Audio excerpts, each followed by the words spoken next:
అసలు ఇంట్లో మనము శ్రీరామనవమి పండుగని చిన్నపాటిగా అంటే మాకొచ్చిన మంత్రాలతో ఏ విధంగా చేసుకుంటే మంచి జరుగుతుందంటారు? శ్రీరాముల వారికి సంబంధించి చూసుకుంటే ఒక పురాణ పురుషుడు. హ్మ్. మనం ప్రతి వ్యక్తి కూడాను, ప్రతి తండ్రి ఒక రాముడు లాంటి కొడుకు కావాలి. హ్మ్. హ్మ్. ప్రతి ఆడపిల్ల ఒక రాముడు లాంటి భర్త కావాలి. ప్రజలందరూ రాముడు లాంటి రాజు ఉండాలి, ఇలా కోరుకుంటారు. సంతానం కూడా తండ్రి రాముడు లాంటి వాడు కావాలి. హ్మ్. ప్రేమ అనన్య సామాన్యమైనటువంటిది. అంటే ధర్మానికి ప్రతిరూపం ఆయన. కాబట్టి ఇప్పటికీ మనం ధర్మాన్ని సూచనగా మనం కొలుస్తున్నామంటే హ్మ్. ధర్మాన్ని ఆచరించి పాటించాడు. అది చాలా కష్టతరం. ఈ రోజున ధర్మాన్ని పాటించడం అనేటువంటిది ఆచరించడం వేరు, పాటించడం వేరు. Yes, yes. పాటించడం ఆచరించడం రెండూ చేసి నిరూపించినటువంటి వ్యక్తి శ్రీరాముల వారు.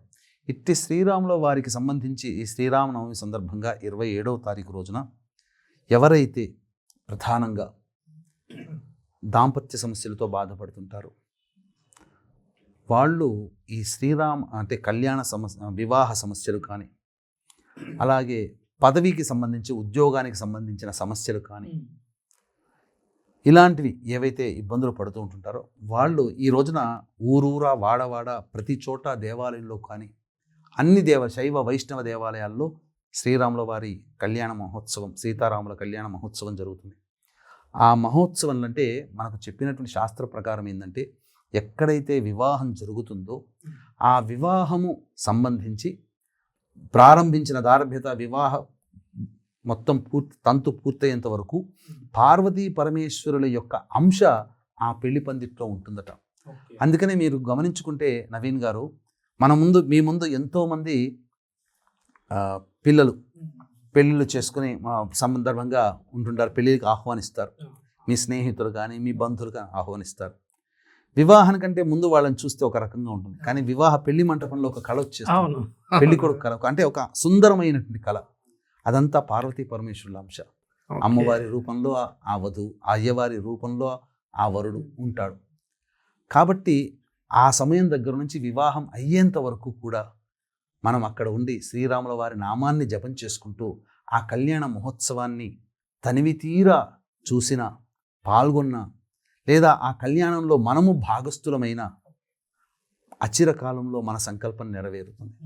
ముఖ్యంగా ఉద్యోగ సమస్యలు కానీ, ఇప్పటికీ కూడా చాలామంది సమస్యలు, జటిలమైనటువంటి సమస్యలు ఉంటాయి కదా, ఆ సమస్యలు పరిష్కారం కావడం కోసం సుందరాకాండ పారాయణం చేస్తారు. అసాధ్యాన్ని సుసాధ్యం చేసేటువంటి వాడు, మహాబలవంతుడైనటువంటి వాడు హనుమంతుడు. కాబట్టి హనుమంతుడికి మాత్రమే ప్రత్యేకంగా చెప్పబడినటువంటి సుందరాకాండ పారాయణాన్ని ఇప్పటికీ కూడా బ్రాహ్మణుల చేత చేయించుకున్న వాళ్ళు ఉన్నారు.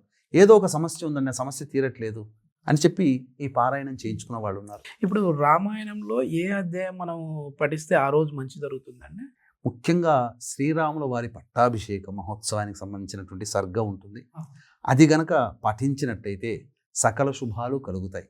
అందుకే ప్రతి ఇంట కూడా శ్రీరాముల వారి పట్టాభిషేక మహోత్సవానికి సంబంధించినటువంటి చిత్రపటము మనం తూర్పు వైపు చూస్తున్నట్టుగా ఉండాలి. ఆ ఇంట్లో సకల శుభాలు జరుగుతాయి అని చెప్పి అనాదిగా వస్తున్నటువంటి ఆచార సాంప్రదాయంలో భాగం. అంటే తూర్పు వైపు చూడాలి అని అంటే పడమర పెట్టాలి, అంతే. పడమర సైడ్ పెట్టాలి.